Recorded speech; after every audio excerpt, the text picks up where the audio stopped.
As a leader, what's one of the best thing you've done to develop yourself? I would say meditation, to be honest with you. Okay. I think that's elevated a lot of things in my life. I think just getting quiet with yourself, and I was in that anxiety loop. And I think a lot of business owners, I think a lot of people get in that anxiety loop.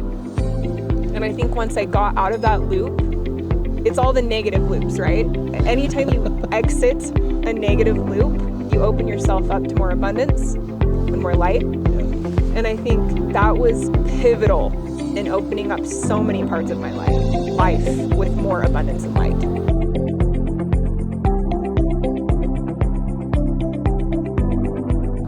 Hey guys, this is Give Us It Podcast. We are up here on the mountain. We are at the Nest Lodge, and I've got a very special friend, someone that I got to meet at Failed Fest, that's gone from like breaking and severely damaging part of her body to then overcoming affiliate marketing all the way to growing her own business. So with that, will you just say your name and a small intro to who you are and what you do?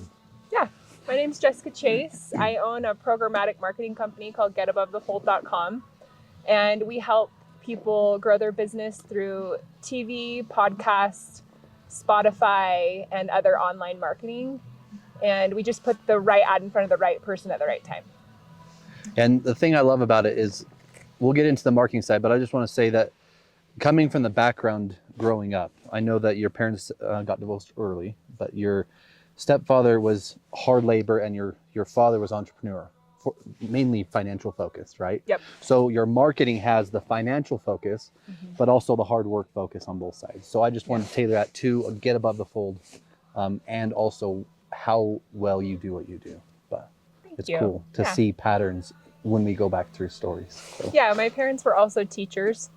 And so I feel like I really like to teach people things as a result of them being teachers as well. So that's... We were at the bottom of the mountain, and she can teach you not your sign, is it your sign? Your astrological chart. Yes.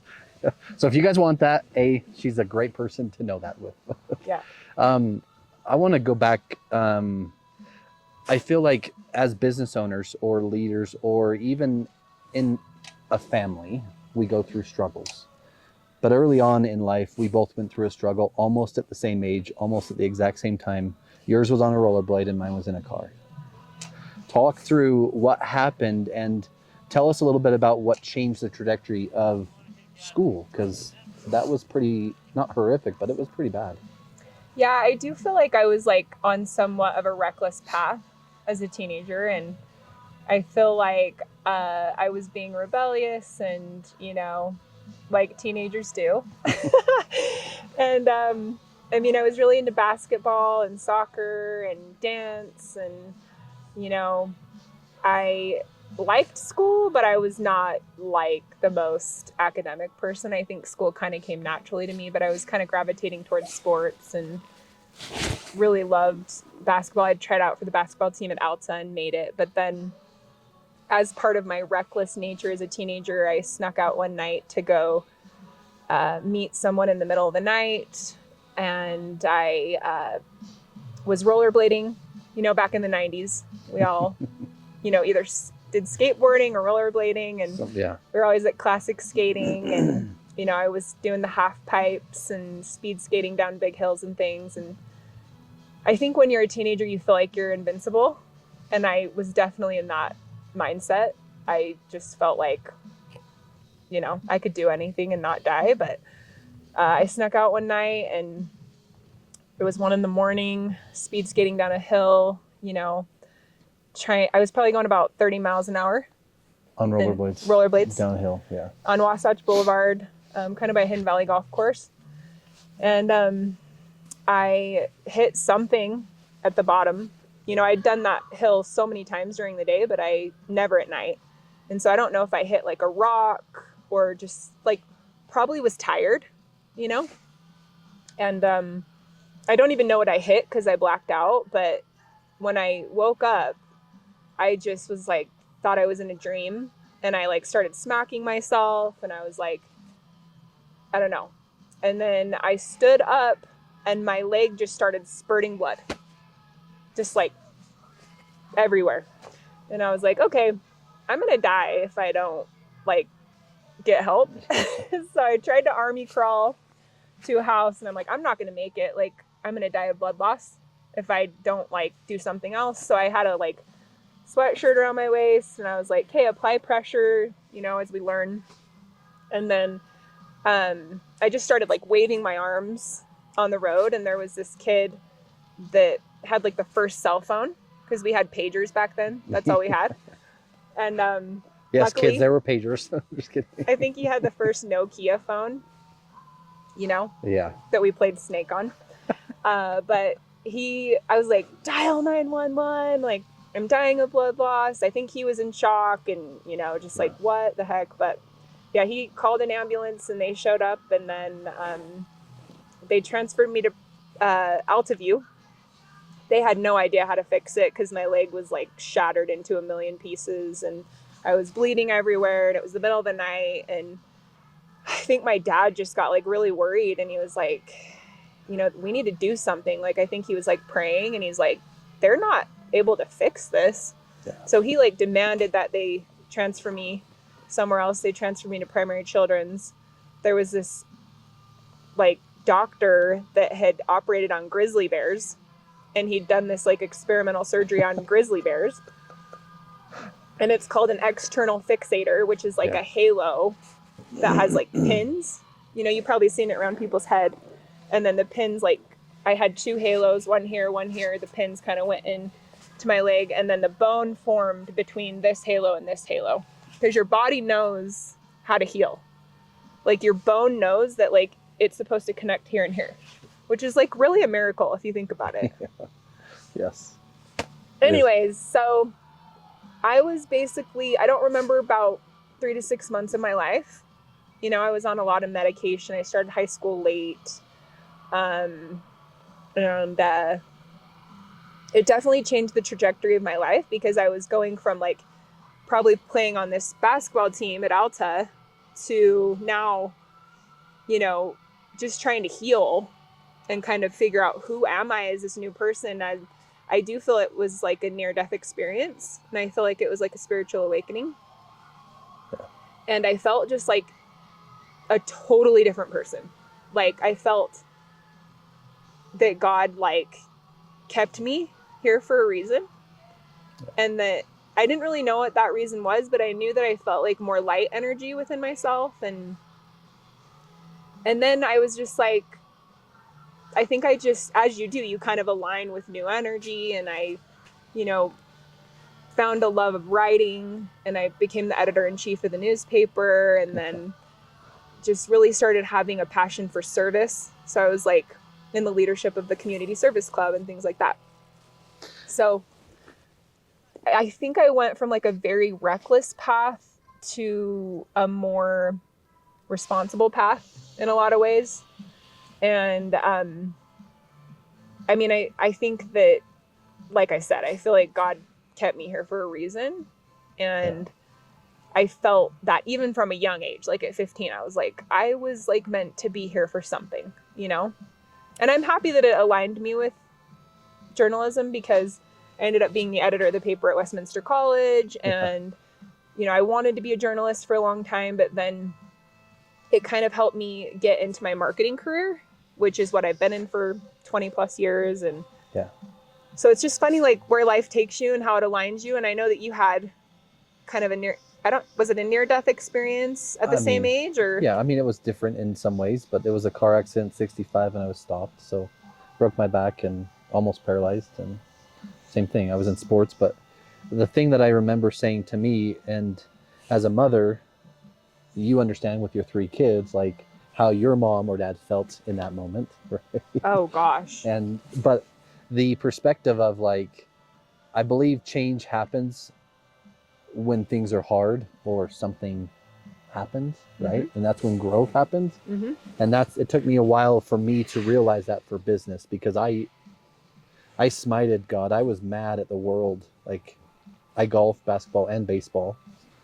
And I had a hole-in-one 2 weeks before mine happened. Dang. So I thought I was a golfer, but it aligned me with my goddess and my path, my passion. Like today, looking back, the reflection is similar to you. Like it aligned it in the way it was supposed to be done.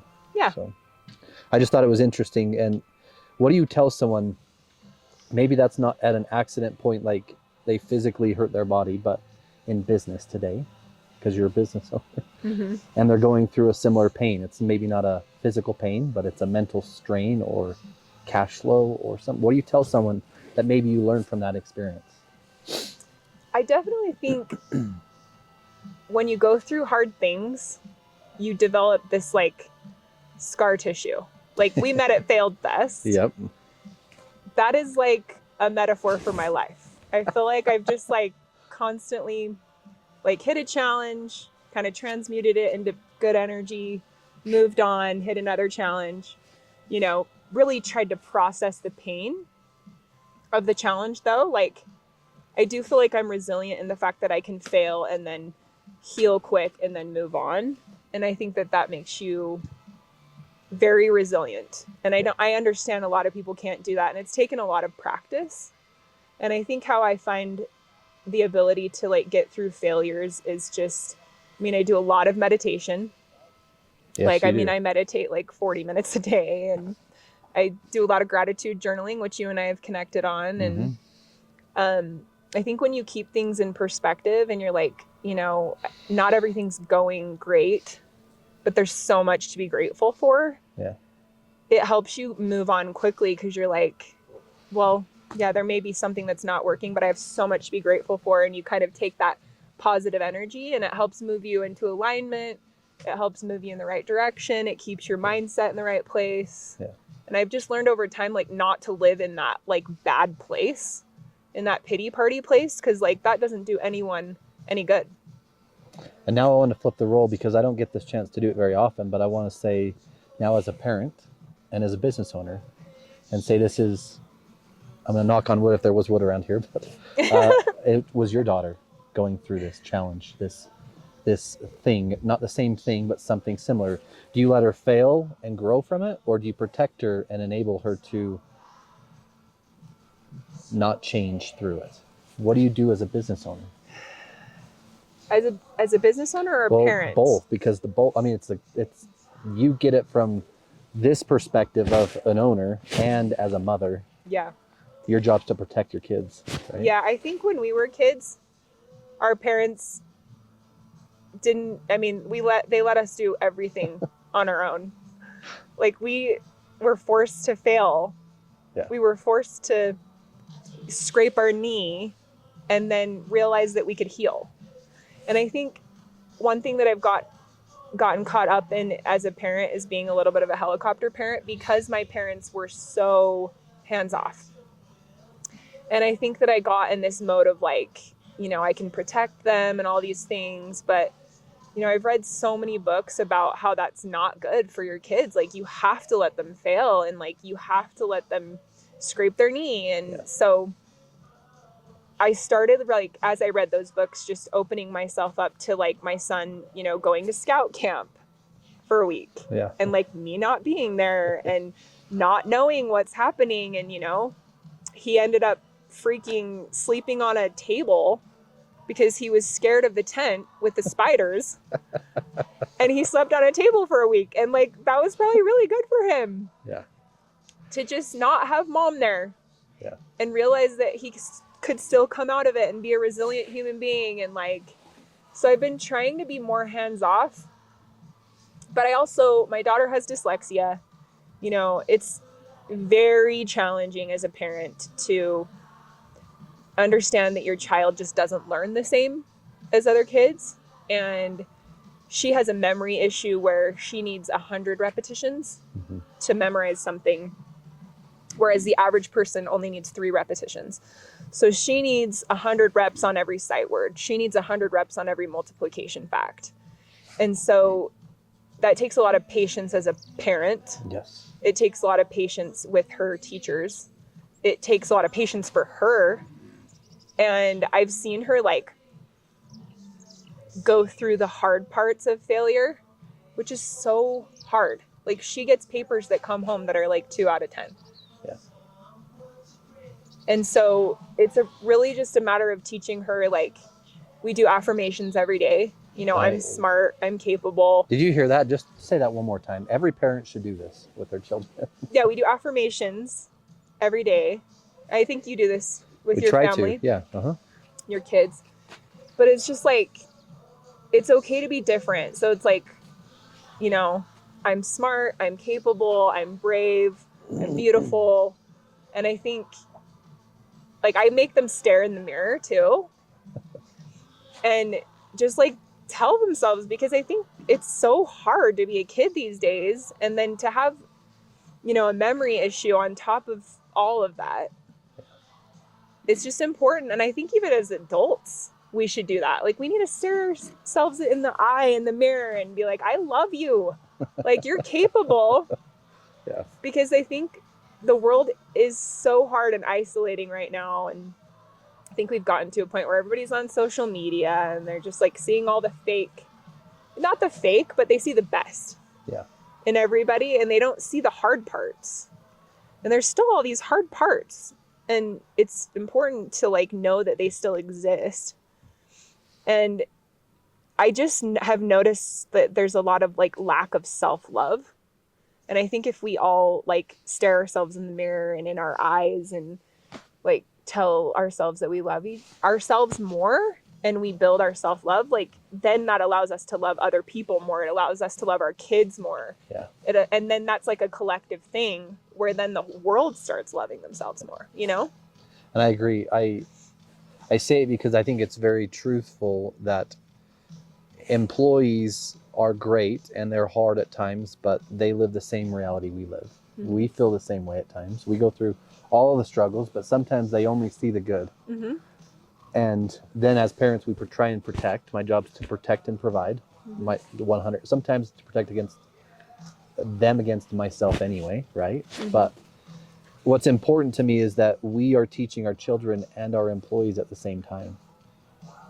So how we teach our children ultimately results in how we teach our employees, which is what we need as business owners to continue to elevate our employees to different levels. So I know that you practice a lot of gratitude and you're very, very intentional. You meditate more than most people I've ever met. And I really appreciate that. And it shows through. Your energy is different. So I'm appreciative of that. Thank you. And I want parents out there that are running a business going through something freaking hard right now to know it's okay. Yeah, it's okay. And it took me a long time to get myself in a mindset of meditating. Yeah. But I was, as a business owner, I was waking up every day with anxiety because it's like the laundry list of things that you have to do that day. And I just hit this breaking point where I'm like, I can't wake up like this anymore. Like, this is terrible. Like, I bet there's so many business owners. I bet there's so many parents, even kids that wake up like that. Like, what do I have on my schedule today? And it sometimes feels like the walls are closing in on you. And I was like, okay, well, how can I change this feeling? How can I transmute this negative energy into positive energy? And I had kind of been dabbling in meditation, but I was like, I'm just going to start waking up and just meditating and like getting my head into a good place. And it was crazy how quickly the anxiety stopped. And I was just like, this feels so good to not wake up with this sick feeling in my stomach and to just wake up and listen to something positive. And whether it's like an affirmation meditation or just like, you know, more of a guided meditation or whatever. And it put my mind just in the right place immediately. And like, right when you wake up, you're in this middle state of your subconscious and the conscious reality.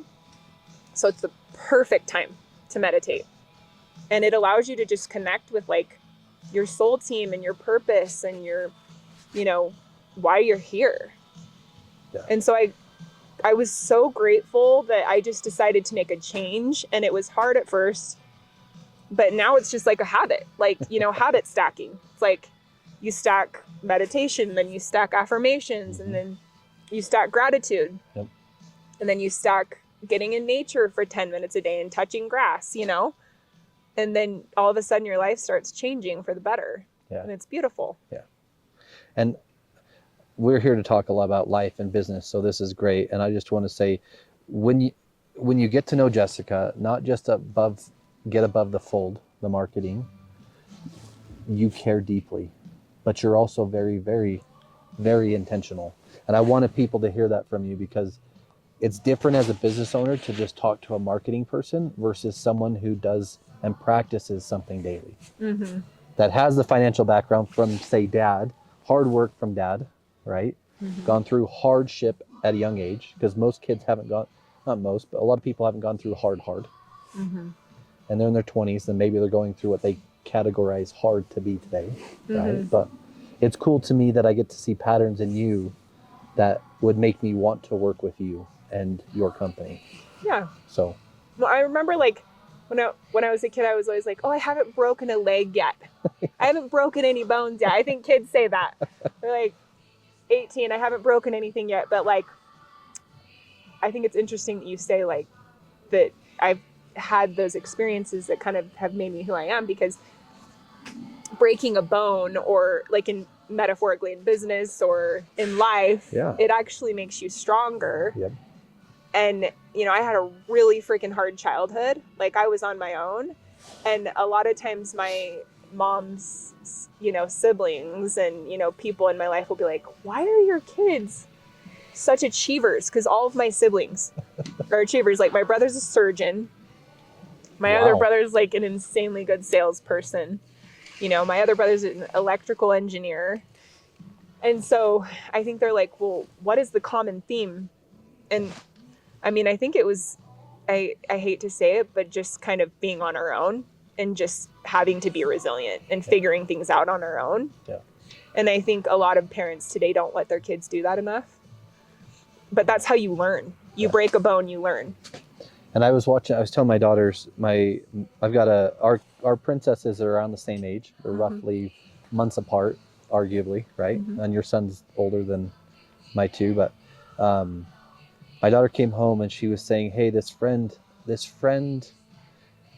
she won't leave me alone and she's so mean. And I said, well, the rest of your life, there's going to be mean people and there's going to be nice people. You have to learn how to deal with it now. And she says, well, what happens if I can't? And I said, well, whether you win or you fail, I love you no matter what. Mm-hmm. But you have to fail to grow. You have to fail to learn. Yeah. Dad has failed a lot. Yeah. But I call it learning. I don't call it failure. Mm-hmm. So I think it's important that people also hear the mother side of the ownership of a business and how much we want to protect our employees or our children. Yeah. And at times you're like, you just got to mess it up. Like you don't know until you know. Yeah. Right? So I love the fact that, we met at Feld Fest. Me too. It's kind of ironic. It's very, ironic for this conversation. Yeah. And now I just want to jump back into the marketing. Going through school, interviewing, school paper, journalism, going through and then getting into Westminster and doing the same thing. Like, what's the passion for people? Oh, wow. The passion for people. Yeah. There's got to be something. Oh, I love people. I'm on this like spiritual journey right now, and I feel like I'm just aligning with the right energy at the right time. And I feel like I've honestly met like some of my best friends that I think I'm going to have for life in the last 6 months. And like, I obviously have my friends that I've had since childhood too, you know, like my graphic designer that I work with, we've known each other since we were like, I think we were trying to figure it out yesterday, 6 or 7. That's amazing. Yeah. But I love people and I love connecting and I love events and, you know, I especially love Failed Fest because I think it connects people in a really cool way. Yeah. It connects people through failures and transmuting that negative energy into positive energy, which I really align with. And so I just love connecting with people on those topics. I think it's super beautiful and powerful. And I think if we all connect more, we can make the world like a more beautiful place. Yeah. On a deeper level, you know? Yeah. I I agree with that. And I mean, you went from Westminster and continuing into this passion and also became 1-800-Contacts affiliate type marketing, right? That's a very connector role. Yes. That will, Like, yes. I'm leading the party at 1-800-Contacts. You know, I was working, well, now it's called influencer marketing. Yes. But at the time it was called affiliate marketing, and I was responsible for managing like 3,500 affiliates. And at the, you know, in the 2000s, that was like mommy bloggers and coupon websites and cashback websites and things like that. And so I'd go to these affiliate conferences and everybody's just trying to wheel and deal. Like, how do I get 1-800-Contacts coupon on your front page of your website? And now it's like influencer marketing where people just want to get like a video on TikTok. So it's kind of similar, but that required being a connector for sure and an extrovert, because I'm dealing with a lot of energy at the same time. And it was really fun. I enjoyed that. And I also worked on the affiliate side of the business as well. So working with businesses to, you know, get cash back for like Zion's Bank cash back. So I worked on both sides. Eventually evolved into working for like an international marketing agency that they originally pulled me over for my affiliate marketing experience, but they were full funnel marketing. So they were programmatic, which is what I do now.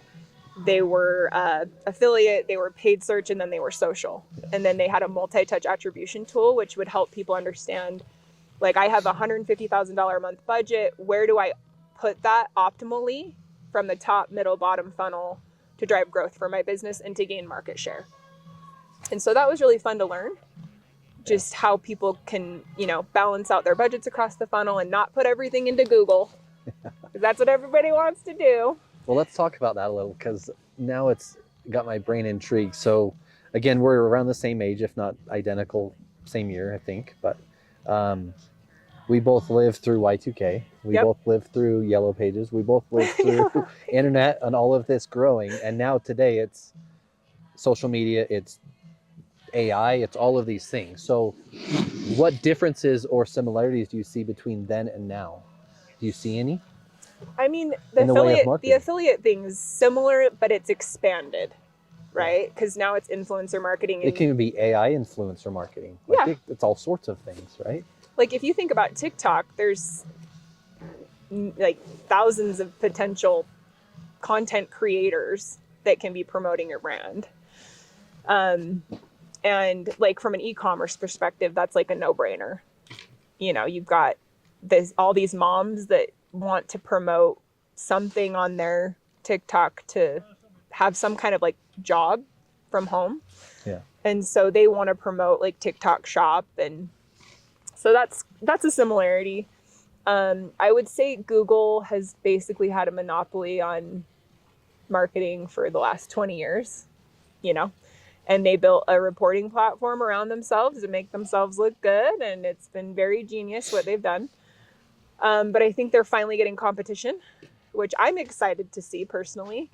And so it's fun to see ChatGPT and all these, you know, AI companies come in and give them a run for their money. I like it. I think it's fun. That's good. I think it's change. And it's changed. You've been through change and now you're like, oh, I see the good side of change. Let's keep going, right? Yeah, I think as millennials, we're used to it. Yeah. Like, you know, we've got Y2K and how many other things have we dealt with as millennials? Now we had COVID. Yes. Now we've got AI. Well, you had the housing crash of 2008, which was great and bad at the same time. Yeah. I mean, markets, everything anyway. And then COVID for us killed the business. Yeah. So for business owners or millennials trying to find structure, right? Because our parents had structure. Yeah. Even like Gen X had more structure than us. Like they kind of were able to work in that corporate environment and just have like the benefits and like have things be stable. But as millennials, we've had to be failed fast. We've had to be like, crash, burn, you know, what are we doing next? And so now we've got AI. And I think we're resilient. I think millennials are the most resilient generation because of everything that we've had to go through. And I think it's going to show. I think it's going to show that we'll be able to acclimate well to AI. But I mean, programmatic marketing specifically, which is what I'm in, has already been using computer science and AI and data for years. And I think it's, you know, it's going to get better with the AI that exists now. But it was cool because when I was at Rakuten, I was like, oh, wow. I mean, at 1-800-CONTACTS, we spent $1.4 million on TV because we knew our customer might be a woman and she might have this income level. So let's just spend $1.4 million on Bravo, you know, because that's where women are. But then when I went to Rakuten, target not only women, but contact lens wearers that probably need a refill on their contacts because we can upload their CRM data and we can say, oh, they ordered 6 months ago, they're up for renewal. Yeah. So we can target their CRM in a different way than we're targeting like net new prospecting. But we know we at least need to find women or men who are contact lens wearers, or maybe their kids are contact lens wearers. So that takes that $1.4 million in TV spend down to a fraction of that because you're able to target better. Yeah. You're not spamming them with ads. Because if you remember when we used to watch cable, we saw the same freaking ad over and over again. Yeah. And so now it's like you can say, well, I only want to show them 4 ads and I want to reach as many contact lens wearers as I want. Mm-hmm. And then the budget is cut down to so much less. So it's just more efficient for like small and medium business owners. So that's why I like what I do is it allows small and medium business owners to get on TV when they weren't able to in the past.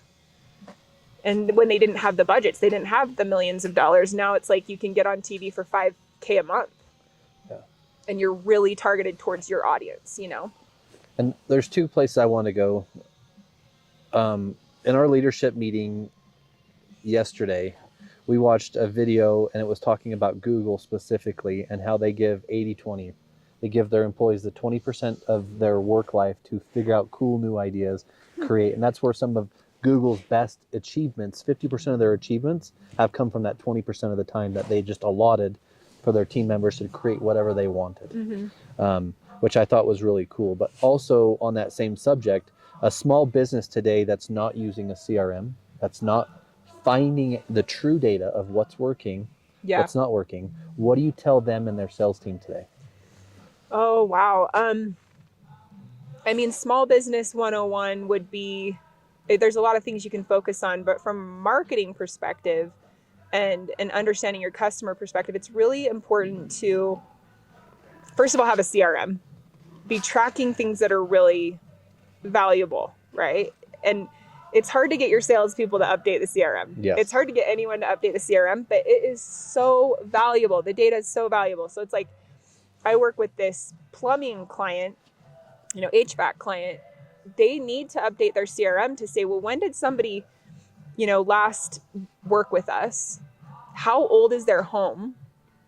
Yeah. Like those are really important, valuable things to have in your CRM, because then they can say, well, on average, people need a new HVAC system every 15 years. And then they can upload that list into our system and say, hey, you're probably up for renewal. Here's an offer, you know, and then they can also, maybe they're moving into plumbing. They can upload that list of people who have had HVAC. And now they can say, hey, we offer plumbing now, you know, come work with us for plumbing.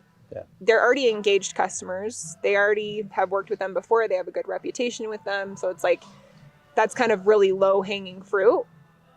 But that client wouldn't have known to do that if they didn't have the CRM data to begin with. Yes.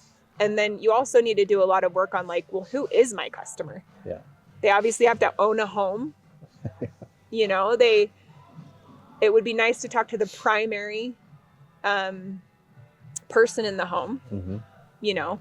And so it's good for them to do that exercise of like, what is my brand? What do I stand for? Who is my customer? And then it's like, well, maybe start out with Google, start out with, you know, small budget in Google to understand how much does it cost me to acquire a customer? If it's, you know, $100, then you know how much, you know, you can spend and then how much you need to spend to scale. But you kind of need to start there and just say, well, okay, I'm trying Google and I'm putting 3,000 in and it costs me $100 to acquire a customer. It takes, when I get a phone call from a customer, it takes me 2 weeks to close the sale. Like, you need to kind of know that data in order to know how to scale your marketing and like which marketing that you need to run across the funnel. Yeah. But once you understand that, then you kind of know, well, you know, how can I increase my budget to grow? Yeah. And how do I need to increase my budget to grow? For B2B clients, it's a little harder because it takes like 35 to 50 touch points. And Will you sometimes say that number just loudly one more time? 35 to 50 and maybe more, because some of their sales cycles are 2 years. Yeah. You know? And so if I'm trying to find like a decision maker in a mining industry and I'm selling like safety equipment or something, like I kind of got to go hit these people at events. I've got to get booths at key events. I've got to, if they come to my site, I need to make sure I'm retargeting them. If they, you know, are in my CRM file and I've got an umbrella of things that I offer, I want to hit them across the umbrella of services. And it's like, I also need to find new customers. And so a new customer takes a lot longer to warm up. Yeah. So you can do like more of a ABM approach for B2B, where you, let's say your sales team is focused on 100 accounts and they're wining and dining them and they're, you know, sending them gifts and they're going into the office for sales presentations. You can actually geofence 100 of those locations. And let's say it's a payroll. You're trying to sell payroll. You can only hit the HR decision makers and the payroll decision makers in that geofence. And you can hit them on TV and Spotify and podcasts and display and native and video. And you're just like bombarding them. Then they're receiving gifts. Then they're being wined and dined. And then, so I was on another podcast that with a marketing agency that was using us for ABM. They said their salesperson went into the office and the person was like, hey, I saw a TV ad for you this morning. That's so weird. And he was just laughing because he's like, it worked, yes, you know? Yeah. And it's authority, it's recognition, it's awareness, right? And the thing that I've seen, and not just in our business, because some of our sales guys love you, but you don't like the CRM. I understand. We're not using it to micromanage. We're using it for this information right here, just so you guys know. Yeah. But a lot of small businesses I talk to don't know their avatar. They don't know the cost of acquisition. They don't even know anything other than, well, my sales guys can't sell because marketing won't give us the leads. Yeah. And that argument also is something that I want people to understand. You can't do one without the other sometimes. Yeah. Right? You have to know who your customer is, how much it costs to acquire them if you want to grow. And because I'm not an influencer or anything amazing that way, but I love to post because I want the consistency built, like the stab at hacking or habit stacking. I'm dyslexic, and I also I was in resource, so your daughter will be just fine. My mom, I want to go back to that just for a minute, but my mom told me you need to be careful how you raise your daughters, because you had a special teacher in school who took a liking to you and taught you. You were in resource for many years. You were dyslexic. And I said, Mom, I understand. It was an ability. It's an ability for me. It's not a disability. Yeah. So it will be an ability for her in the future. She needs to struggle. She needs to go through it. It'll be good. But my daughter's, some of the most famous business owners and most of them, successful people in this world are dyslexic. Most because of us are. It's your brain is different. And it works different. And that's good. It's amazing. The world needs people with different brains. Yes. Yeah. But what's one thing about affiliate marketing that you learned and still love today? For affiliate marketing, or even influence. So let's call it influencer because that's more prevalent as opposed. What did I love about it? I do love the connecting aspect of it. You know, it's a lot of relationship building, and it's that. I mean, it's coming from somebody's mouth saying like, I'm recommending your product kind of thing. Back when I did affiliate, it was more of a coupon website where I would go search for coupons, or I'd want cash back or something. And I would just go to whichever person had the highest cash back. Now it's a little bit more personal because it's like, you know, moms that are kind of recommending your brand, you know, so I think that's really powerful. For programmatic, I would say that it's just an ad format that a lot of people are not running. And like a lot of people are seeing that they're seeing this drop off because of the AI listings on Google. Like it's taking up like that much space on Google now, and it's taking away, you know, real estate from paid listings and SEO and things like that. And people are seeing a little bit of a drop off, and it's also taking away attribution because people don't click on that listing. They just read it and they leave. Yeah. And so it's just a unique way to like try a different ad format that other people are not trying. Like I work with a personal injury lawyer. They spend $150,000 a month. Wow. They're always looking for new ad formats to layer in so that they can be competitive against their competitors. And they came to me last year and they're like, we're not running podcasts yet. We're not running Spotify or audio or, you know, Apple Music, SoundCloud yet. So we want to try layering that into our stack. And they saw a huge lift from just layering that one ad format in. So I think everybody's trained to go Google and then stay there. But sometimes that doesn't help their business grow. And it's like, it's a good foundation, but if you want more awareness, like you said, you need more people to know about your brand. And so how do they know about your brand? Well, they are listening to a podcast, or they're listening to Spotify, or they're watching Hulu or the Olympics on Peacock or something, and they see your ad and they're like, oh yeah, I need to go search for that, right? Because they won't know to search for you unless they're aware of it. Yeah. But I think a lot of people are just like, oh, let's do Google. But a lot of times that's for people who are already aware of you. So if you want to gain market share, you have to try some of these new ad formats, you know? And to an older business owner who you would have to explain this in a 7th grade level, what is programmatic to them and why do they need it? I mean, you just said why they need it, but I want to rehash why. So it's to generate awareness and growth for your business, gaining market share by showing the right ad to the right person at the right time. Yes. Which is super simple, super easy. And half of you aren't doing it. Probably not. And they're probably just like, what the heck is programmatic? I get that question all the time, but it truly is simple. And the mindset of me as a business owner comes in, I need to cut my expenses. I'm going to cut marketing. Yeah. But if you cut marketing, you cut growth. Yes. Yes. So, and then your sales guys get mad anyway. So, well, and it's a cool way to support your sales team being a little bit more targeted. So the ABM approach is something that's been really popular the last year. And that's truly like a collaborative effort between marketing and sales, saying, who's your top 100 accounts this quarter? We're going to support you with marketing. And then you can kind of interview them and be like, well, how did this support you? How did it grow your pipeline? Like, was it effective for you?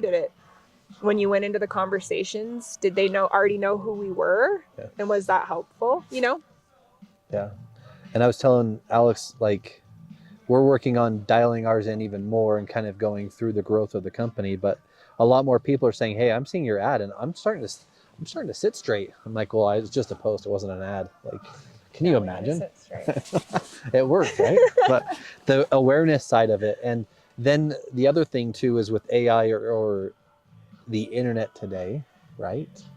If people want to know who you are, they're going to not Google you, but it's going to be AI chat or something. And the more awareness you have of who you are, your education, and then your type of business, and I mean, they're going to find you quicker too.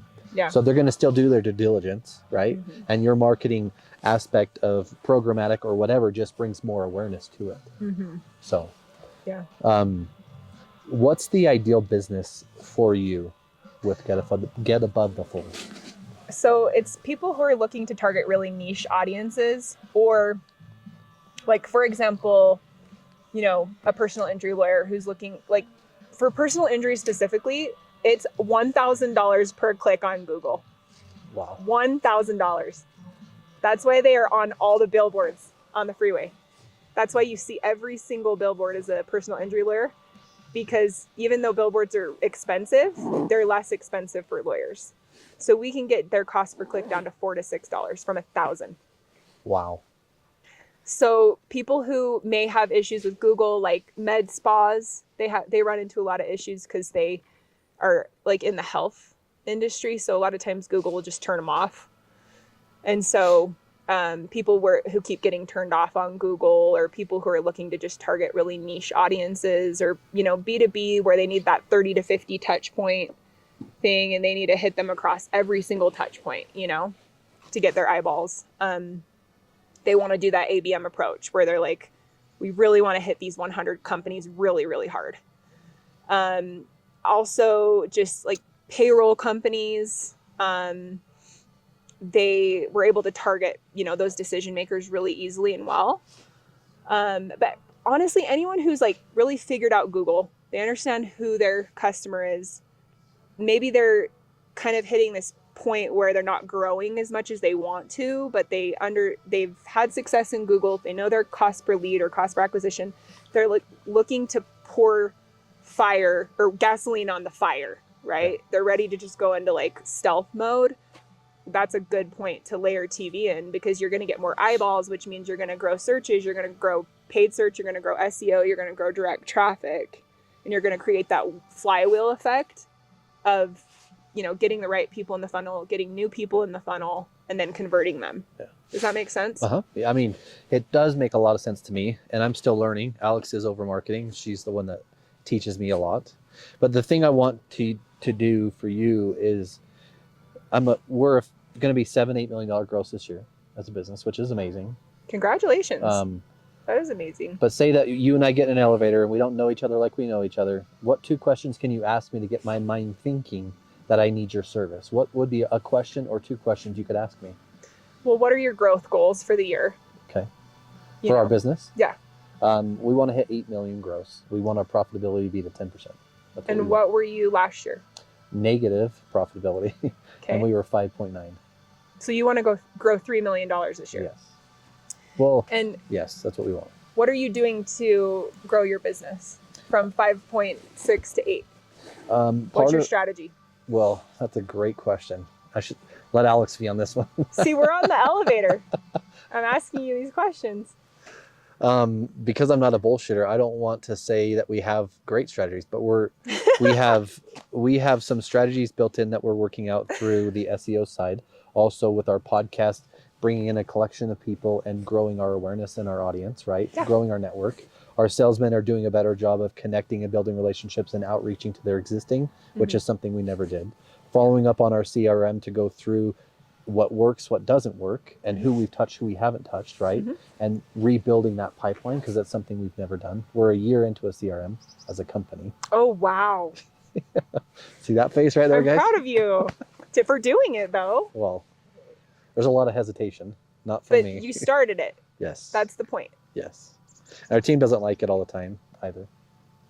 No sales. I've never met a salesperson that likes entering data into a CRM. But they love a lead. Exactly. And they love business growth and they love commission. Yes, they do. So you need all of those data points if you want to grow the business. It's important. Yeah. So we are figuring it out on our end on what works and what doesn't work. We're looking at potentially doing some sponsored ads on Give Us It podcast by Main Street Office, our main company that supports all of this, right? But it's just something that I want people to hear from you that can ask a question that would make them say, wow, like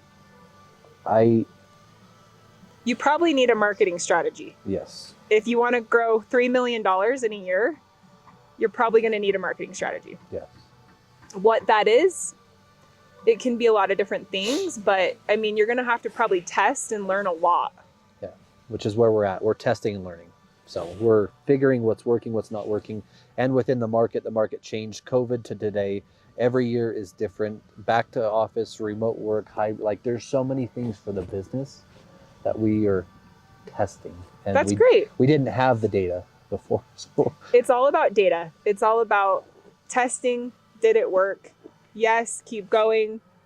Testing, did it not work? No, don't do that. So why get above the fold? Well, good question. That comes from my journalism background. And a lot of young kids probably have no idea of that term. So listen up. It has to do with the newspaper and being above the fold on the newspaper and having like that premium spot, right? That was when you got the newspaper on your doorstep, that was what you read. You couldn't escape that article. And so the reason I thought that would really work well for the business that we were running is because there's also above the fold inventory on websites. You know, you can scroll and scroll and scroll and scroll on New York Times and, you know, Rolling Stone and all these websites, Fox News, CNN, whichever you're, you know, going to. But we can actually put the inventory in a viewable area. We can put it above the fold. And so I really love that viewability concept because I feel like, I mean, even if in the affiliate industry, in the programmatic industry, there's a lot of fraud. And it's just like, if we can eliminate that fraud as much as possible and focus on really quality inventory and quality publishers, I've always been really passionate about that. So that's why we named it that way. That's cool. And, you know, a lot of people are like, well, I just need to get a bunch of views. And I'm like, it doesn't ROI. Yeah. Like, great. I mean, sometimes awareness education, absolutely, you should just do anyway. But question for you. Yes. Do you know what ROI you need? Even better. Have you tested it enough to know what is your cost per lead? What is your cost per acquisition? How much are you willing to pay for a customer?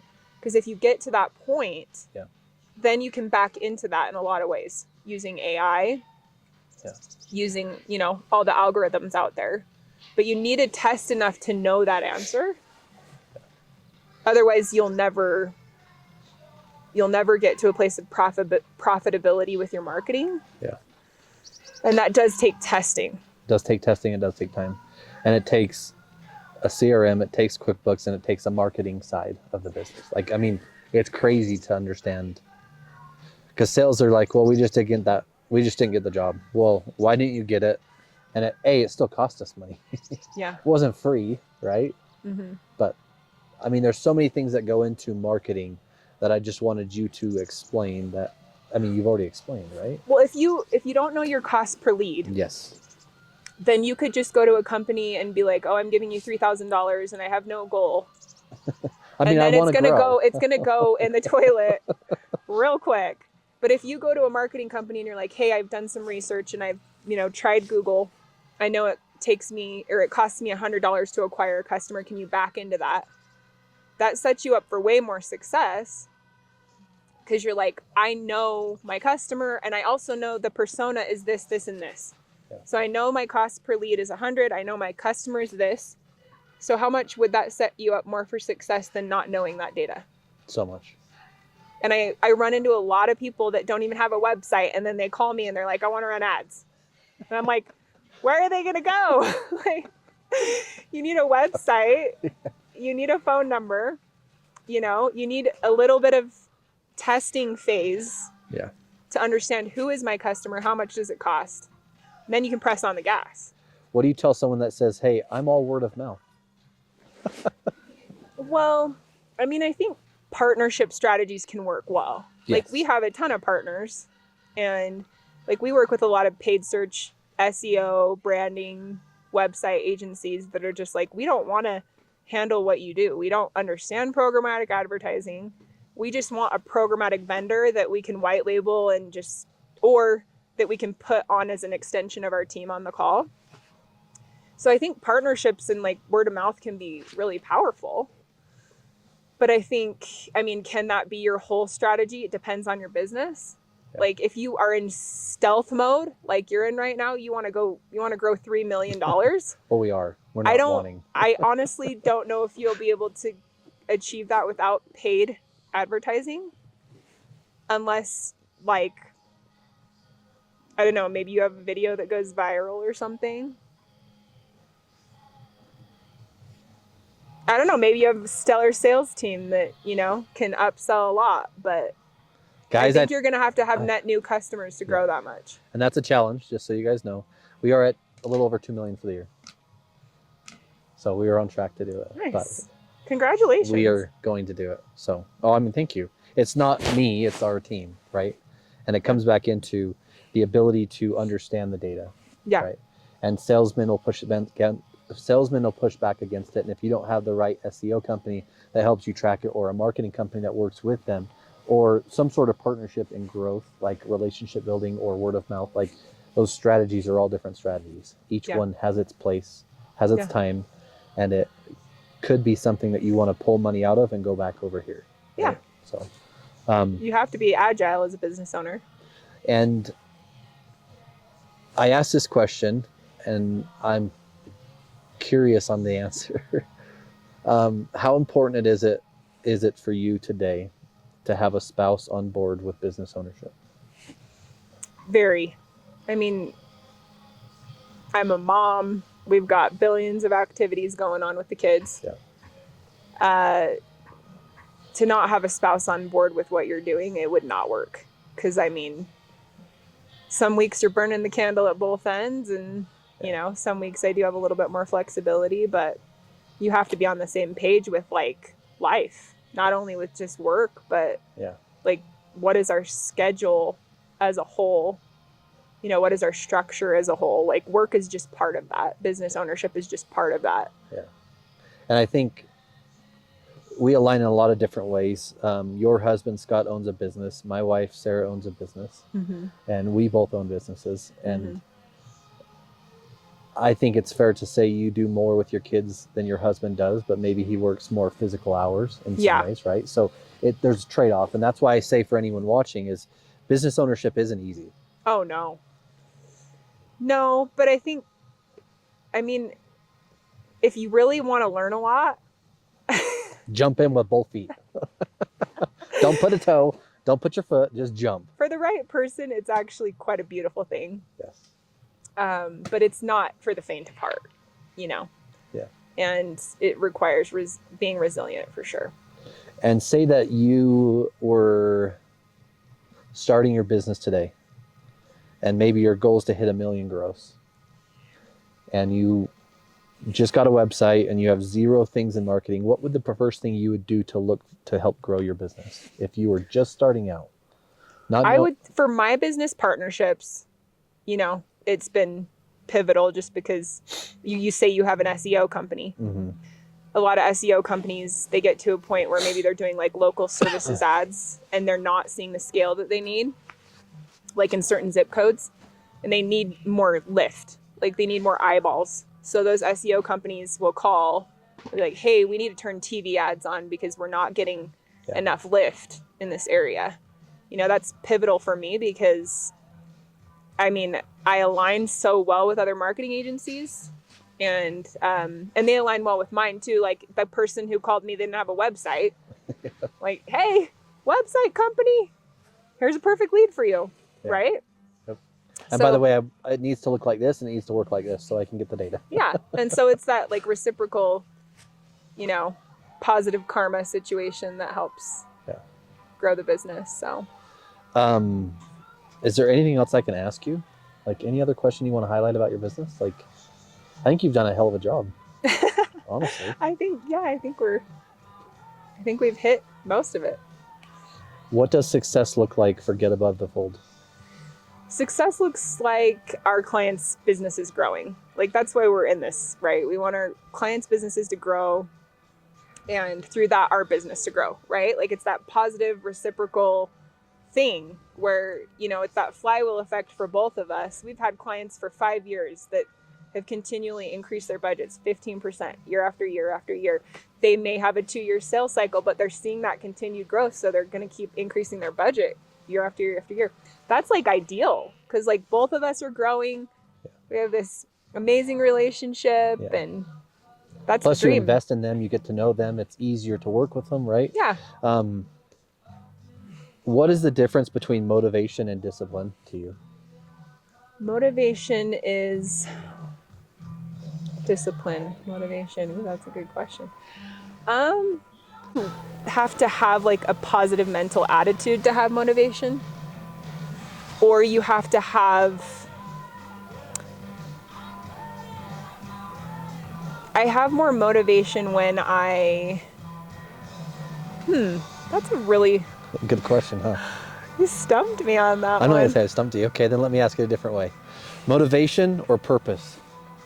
Oh, purpose all day. Because if you have a purpose, everything follows that. Yeah. Motivation follows that. Discipline follows that. No And motivation goes up and down, just like our emotions. Oh, yeah. Purpose, it can go up or down, but generally it's there, and you're going to get up whether the emotion's good or bad. Yeah. Like if you know your North Star, everything aligns with that. Yeah. How was Give Us It podcast, getting to know me, getting to know us, and doing this on the mountain? How was this for you as a marketing person? I've been on a lot of podcasts, and I haven't been on a mountain in nature, so this ranks as my favorite because I'm a huge nature person. We paid her to say that, just so you guys know. Just kidding.